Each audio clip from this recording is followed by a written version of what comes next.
Hello दोस्तों, मेरा नाम है प्रशांत। इस वीडियो में हम लोग निफ्टी का एनालिसिस करेंगे और समझेंगे कि मार्केट में और कितना ज़्यादा फॉल आ सकता है।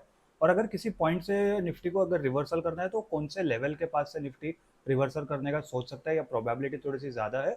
और आने वाले हफ्ते में हम लोग को कौन से लेवल्स पर ध्यान देना चाहिए जिससे हम लोग को समझ में आएगा कि मार्केट में यहाँ से बुलिश मोमेंटम आने की प्रोबेबिलिटी ज़्यादा है या फिर मार्केट का ये लेवल ब्रेक होगा तो उसके बाद सेलिंग आ सकती है।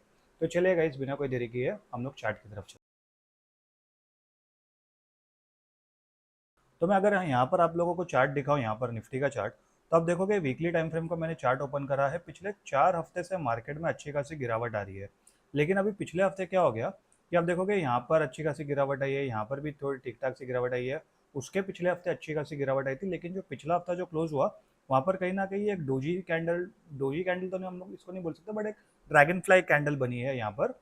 तो ये ड्रैगन फ्लाई कैंडल में अभी सबसे इंपॉर्टेंट बात क्या है, आप देखो पिछले 3 टाइम जब यहाँ पर जो कैंडल का साइज था वो बड़ा था, वहाँ पर वॉल्यूम्स ठीक ठाक से थे। मतलब एज कम्पेयर टू पिछले हफ्ते के वॉल्यूम्स के हिसाब से पिछले हफ्ते आप देखोगे वॉल्यूम्स कितने ज़्यादा थे, भले से कैंडल ड्रैगन फ्लाई कैंडल बनी है यहाँ पर। तो इससे हम लोग को क्या समझ में आता है, देखो कैंडल का साइज देखना मैटर नहीं करता, कैंडल की साइकोलॉजी देखना मैटर करता है। तो आप देखोगे इससे समझ में हम लोग को क्या आ रहा है कि मार्केट में यहाँ पर ओपनिंग हुई, ठीक है, इसी लेवल पर ओपनिंग किया निफ्टी ने वीकली टाइम फ्रेम के हिसाब से। इस लेवल के ऊपर ओपनिंग किया, ये निफ्टी का हाई, ये हाई था और उसके बाद क्लोजिंग कहीं ना कहीं वापस इसी लेवल पे हो गया और लोवेस्ट पॉइंट ये वाला था। ठीक है, अभी इससे समझ में क्या आता है कि मार्केट में बायर्स ने ट्राई करा स्टार्टिंग का 2-3 दिन। अगर आप देखोगे मंडे ट्यूसडे वेंसडे का मार्केट, तो उस दिन मार्केट कहीं ना कहीं बुलिश मोमेंटम दिखा रहा था, बट उसके बाद थर्सडे फ्राइडे आते आते वापस मार्केट में गिरावट आ गई।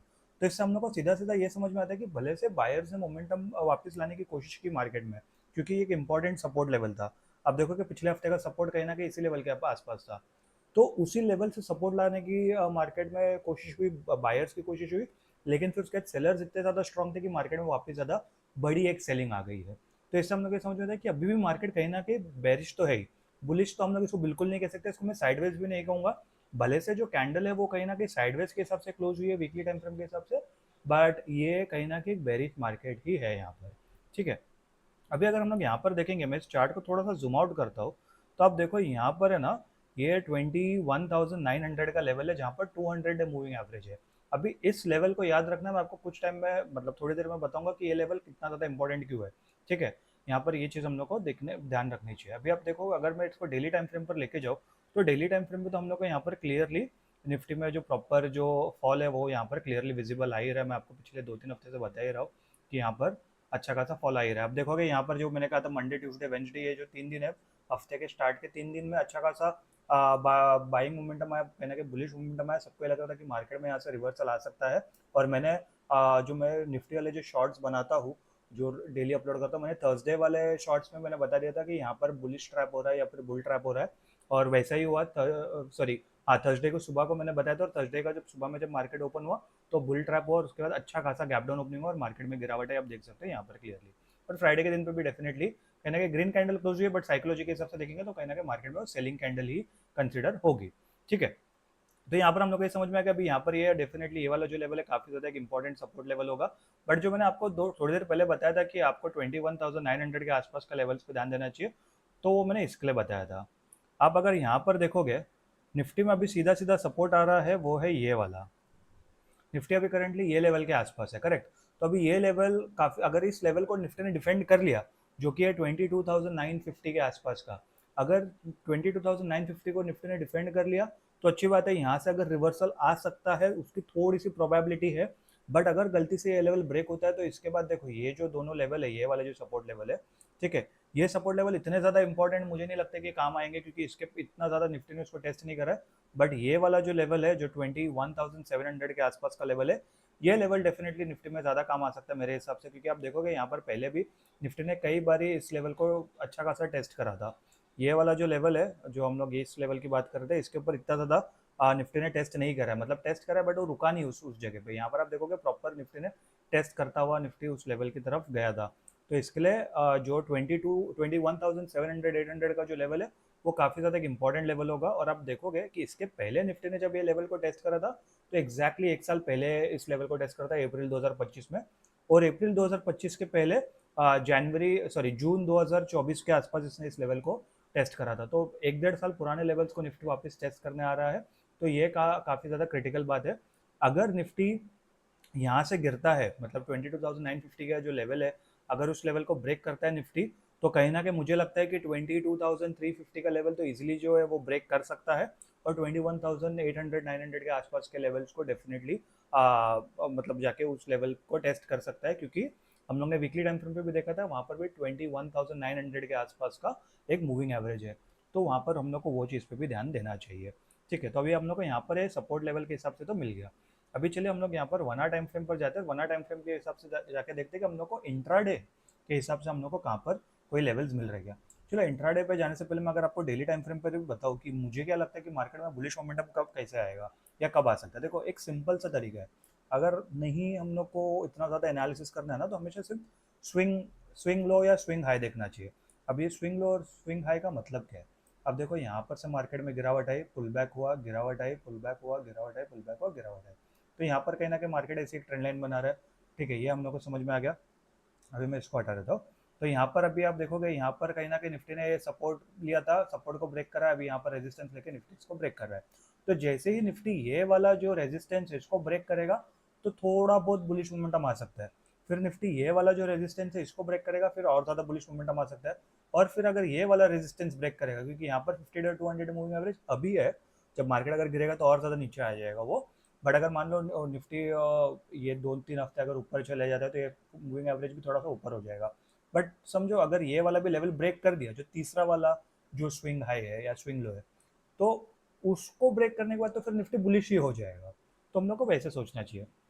ठीक है, तो आपको ये डेली टाइम फ्रेम के हिसाब से भी समझ गया रहेगा कि क्या कहते हैं बुलिश मोमेंटम कहाँ से हम लोग का आ सकता है। बाकी बेरिश मोमेंटम की तो हम लोग ने बात कर ही लिया है, जो कि मार्केट में अभी रिसेंटली दिख ही रहा है। ठीक है, अभी मैं आप लोगों को यहाँ पर आर्ली टाइम फ्रेम पर दिखाता हूँ, आर्ली टाइम फ्रेम पर मार्केट में क्या लग रहा है। अभी देखो, आर्ली टाइम फ्रेम पर सीधी सी बात है, यहाँ पर निफ्टी ने कहीं ना कहीं यहाँ पर दो ऐसे एक रेजिस्टेंस पॉइंट बना दिए, यहाँ पर ऑब्वियसली सपोर्ट लिया था, तो ये एक इंपॉर्टेंट रेजिस्टेंस हो जाता है, क्योंकि निफ्टी ने पहले इस लेवल को सपोर्ट लिया। ठीक है, फिर अभी उसी लेवल का यहाँ पर निफ्टी रेजिस्टेंस ले रहा है। तो बिना कोई सोचे समझे मेरे हिसाब से तो इंपॉर्टेंट लेवल कौन सा हो जाता है निफ्टी में, ये वाला एक इंपॉर्टेंट लेवल हो जाता है, जो कि है 23,313 का। अभी यहाँ पर मुझे एक, इसको मैं थोड़ा सा रिफाइन कर देता हूँ, और यहाँ पर मुझे एक जोन दिख रहा है, तो मैं क्या करूँगा, सपोर्ट लेवल के पास भी जोन बना दूंगा। तो मुझे यहाँ पर अगर 1 आवर टाइम फ्रेम पर मैं बात करूँ, तो 1 आवर टाइम फ्रेम पर मुझे यहाँ पर एक जोन दिख रहा है, जिस जोन को मैं यहाँ पर ड्रॉ कर देता हूँ। अभी मैं रेजिस्टेंस ड्रॉ करने से पहले क्या करूँगा मालूम है क्या? रेजिस्टेंस ड्रॉ करने से पहले ना मैं एक बार 15 मिनट्स टाइम फ्रेम पर जाके देखूंगा, और समझूंगा कि मुझे इंट्राडे के हिसाब से कुछ लेवल्स मिल रहे हैं क्या, कोई स्पेसिफिक लेवल जिसको शायद मैं 1 आवर टाइम फ्रेम पर ना इतना अच्छे तरीके से देख पाऊँ, और मुझे शायद लेवल को थोड़ा एडजस्ट करना पड़ेगा। ठीक है, अभी अगर मैं यहाँ पर जाके देखूँ, तो देखो जो हम लोग ने 1 आवर टाइम फ्रेम पर जो मैंने जो रेजिस्टेंस लेवल ड्रॉ करा था, एग्जैक्टली वही 15 मिनट्स में भी काम आ रहा है। मुझे इधर लेवल एडजस्ट करने की ज़्यादा ज़रूरत नहीं है। बट अगर आप मैं यहाँ पर देखूँ, तो यहाँ पर मुझे कहीं ना कहीं आप देखोगे, यहाँ पर भी दो तीन चार बार निफ्टी ने इस लेवल को टेस्ट करा है। तो मुझे ये जो वाला जो 22,313 का लाइन है, अगर वो मैं ब्रेक करने के बाद अगर मैं ट्रेड लूँगा, उससे ज़्यादा मेरे लिए अच्छा ये होगा कि मैं 30-40 पॉइंट और वेट करूँ। 23,360 के बाद अगर मैं रेजिस्ट मतलब ब्रेकआउट ट्रेड लूंगा, तो कहीं ना कहीं मेरे लिए थोड़ा सा प्रोबेबिलिटी थोड़ी सी ज़्यादा अच्छी हो जाती है। ठीक है, इसका ये मतलब नहीं कि मार्केट में बुलिश मोमेंटम आ ही जाएगा, क्योंकि जैसा कि मैंने बताया कि बुलिश मोमेंटम आने के लिए जो जो लेवल्स मैंने डेली टाइम फ्रेम पे डिस्कस करे थे वो ब्रेक होंगे, तो ज़्यादा अच्छा बुलिश मोमेंटम आ सकता है। इंट्राडे लेवल पे अगर बुलिश मोमेंटम आएगा भी, तो भी पर्सनली मैं इतना ज़्यादा कॉन्फिडेंट नहीं रहूँगा। ठीक है, तो यहाँ पर हम लोग को अगर इंट्राडे के हिसाब से देखेंगे, तो यहाँ पर हम लोग को ये लेवल्स मिल रहे हैं। लेकिन उसके पहले हम लोग एक और एक चीज़ कर लेते हैं। यहाँ पर हम लोग समझते हैं कि फिबोनाची का कुछ लेवल्स दिख रहा है क्या, क्योंकि मैंने भी अभी तक फिबोनाची के कोई लेवल्स यहाँ पर चेक नहीं करे इस एनालिसिस के हिसाब से।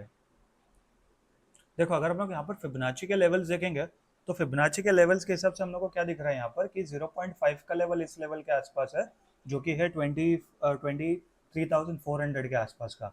तो मोटा मोटी उसी लेवल के आसपास है, फिबोनाची को भी कहीं ना कहीं निफ्टी रेजिस्टेंस ले सकता है। और जैसा कि मैं बताता हूँ फिबोनाची के बारे में, बाय द वे अगर आपने से किसी ने मेरा फिबोनाची वाला वीडियो नहीं देखा है, तो एक बार फिबोनाची वाला वीडियो जाके आप देख लेना। और बाय द वे गाइस, एक और एक चीज़ है कि आप में से 90% लोग चैनल को देखते तो है बट सब्सक्राइब नहीं करते, तो प्लीज़ आप इस चैनल को सब्सक्राइब कर लेना। आपको काफ़ी ज़्यादा हेल्प होगा चैनल को ग्रो करने के लिए, और फ्री आपको कुछ एक्स्ट्रा कुछ पैसे तो देने नहीं है। अगर वीडियो अच्छी लगेगी तो वीडियो को लाइक कर दो, चैनल को सब्सक्राइब कर दो, कमेंट कर दो, तो इससे थोड़ा मोटिवेशन मिलता है और मैं आपके लिए ऐसे ही वीडियो लेके आ सकता हूँ। तो अगर हम लोग यहाँ पर देखेंगे तो फिबोनाची के हिसाब से 0.5 का लेवल है, और फिबोनाची वाले वीडियो में भी मैंने बताया था कि 0.5 और 0.6 का जो लेवल होता है काफ़ी ज़्यादा इंपॉर्टेंट लेवल हो जाता है सपोर्ट या रेजिस्टेंस के, अगर हम लोग उस हिसाब से अगर हम लोग इसको कंसिडर करेंगे तो फिबोनाची तो हम लोग को यहाँ पर कहीं ना कहीं रेजिस्टेंस ही दिखा रहा है या फिर कहीं ना कहीं सेलिंग ही दिखा रहा है। 50 डे और 200 दोनों मूविंग एवरेज के नीचे यहाँ पर निफ्टी ट्रेड कर रहा है। ये वाली लाइन, ग्रीन वाली लाइन 50 डे मूविंग एवरेज है, ब्लू वाली लाइन 200 डे मूविंग एवरेज है। तो दोनों के नीचे निफ्टी ट्रेड करे तो डेफिनेटली कहीं ना कहीं यहाँ पर बुलिश सॉरी बेरिश मोमेंटम ही है। अभी अगर हम लोग यहाँ पर एक और एक चीज़ देखेंगे तो यहाँ पर कहीं ना कहीं निफ्टी ने यहाँ पर भी एक छोटा सा सपोर्ट बनाया है, जो मैं आपको ड्रॉ करके बता देता हूँ। इस लेवल के पास भी निफ्टी ने एक छोटा सा सपोर्ट बनाया था। ये देखो, ये आप देखोगे इस लेवल के पास भी निफ्टी ने कहीं ना कहीं छोटा छोटा एक सपोर्ट लेवल बनाया था, बट मैंने उस सपोर्ट लेवल को ड्रॉ क्यों नहीं करा। देखो आप देखोगे इस सपोर्ट लेवल के आसपास भी जो बनाया है उसको मैंने इतना ड्रॉ क्यों नहीं करा, क्योंकि मुझे नहीं लगता कि वो सपोर्ट लेवल इतना ज़्यादा स्ट्रांग है। क्योंकि अगर वो स्ट्रांग लेवल होता तो फिर निफ्टी ये लेवल्स को टेस्ट नहीं करता। ठीक है, अगर टेस्ट मतलब अगर टेस्ट नहीं करने का मेरा ये मतलब है, सिंपल सिंपल बोलने का ये मतलब है कि देखो, अगर निफ्टी अगर ये वाला सपोर्ट लेवल स्ट्रांग है ना, तो फिर निफ्टी इधर से ऊपर चले जाना चाहिए, या तो फिर अगर ब्रेक कर रहा है तो फिर अच्छा खासा सेलिंग आना चाहिए। ठीक है, तो वो सपोर्ट लेवल इतना ज़्यादा स्ट्रांग नहीं है। इससे आप देखोगे, देखो ये लेवल्स को निफ्टी ब्रेक ही नहीं कर पाया। अगर जैसे ही लेवल को निफ्टी ब्रेक करेगा तो उसका सीधा सेलिंग आ जानी चाहिए। अगर नहीं आ रही है तो निफ्टी कहीं ना कहीं इसके ऊपर ही सस्टेन कर रहा है खुद को। इधर इससे ये समझ में आ रहा है कि इस लेवल्स पे बायर्स कहीं ना कहीं एक्टिवेट हो रहे हैं, बायर्स कहीं ना कहीं अपना मतलब थोड़ा सा मार्केट को पुश करने की कोशिश कर रहे हैं, या फिर जो सेलर्स है वो अपना प्रॉफिट बुक कर रहे हैं। तो सेलर्स को ये लग रहा है कि मार्केट इसके नीचे नहीं जा सकता है अभी के मार्केट सिनारियो के हिसाब से।